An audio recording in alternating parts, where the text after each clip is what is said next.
BNP নেতা সাবেক স্বরাষ্ট্র প্রতিমন্ত্রী লুৎফুজ্জামান বাবরকে নিয়ে এনসিপির নাসির উদ্দিন পাটোয়ারির বিরূপ মন্তব্যের প্রতিবাদে নেত্রকোনায় মানববন্ধন ও বিক্ষোভ কর্মসূচি পালিত হয়েছে।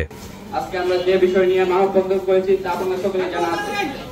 নেত্রকোনা মাটিতে তা প্রতিরক্ষা করে।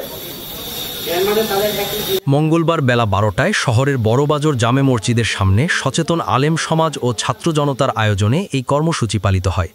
কর্মসূচিতে স্থানীয় বিএনপি নেতাকর্মী, ব্যবসায়ী ও খিলাফত আন্দোলনের আলেম মাশায়েখ উপস্থিত ছিলেন।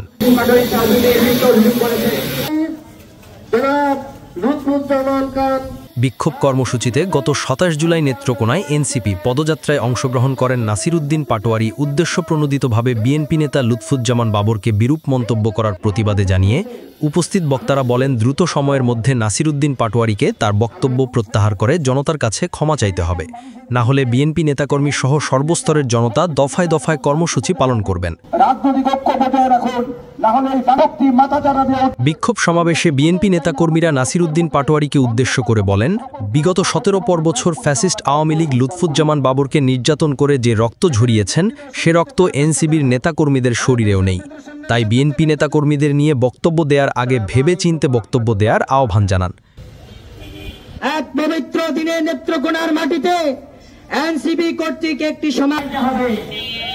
আমি এখন স্পষ্ট করে বলে দিতে চাই,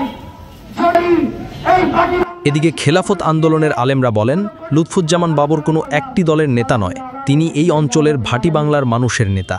বিরূপ মন্তব্যের জন্য দ্রুত ক্ষমা চাইতে হবে, অন্যথায় ময়মনসিংহের আলেম সমাজ এনসিবির বিরুদ্ধে রাজপথে নামতে বাধ্য হবে।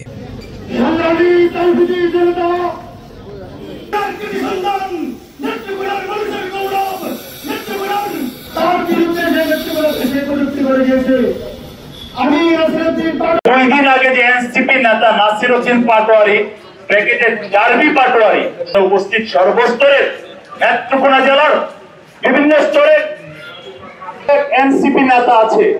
ভাটি বাংলার সিংহপুরুষ জনাব লুৎফুজ্জামান, এটাই তার প্রথম বক্তব্য না, অবশ্য সে এর আগেও বিএনপির ভারপ্রাপ্ত। আরে নাসির উদ্দিন পাটোয়ারি, আমি তোমাকে বলতে চাই, শেখ হাসিনার কারাগারে যখন লুৎফুজ্জামান বাবর গ্রেপ্তার হয়েছিল, যে কতদিন রিমান্ড কেটেছে, ওনার রিমান্ডে থাকা অবস্থায় যে পরিমাণে রক্ত নাক দিয়ে ঝরেছে সেই পরিমাণে রক্ত তোমার শরীরে এখন পর্যন্ত হয়নি। এখন মনে হয়ে গিয়েছে, কারণ 5 তারিখের পরে তো তোমরা আলহামদুলিল্লাহ স্বাস্থ্য চেহারা মাশাআল্লাহ হয়েছে। 5 তারিখের আগের চেহারা মিলিয়ে দেখো, বাংলাদেশের ছাত্র জনতা, বাংলাদেশের মানুষ তোমাদের হাতের দিকে তাকিয়ে, তোমাদের চেহারার দিকে তাকিয়ে কিন্তু শেখ হাসিনার বড় অভ্যুত্থান ঘটায়নি।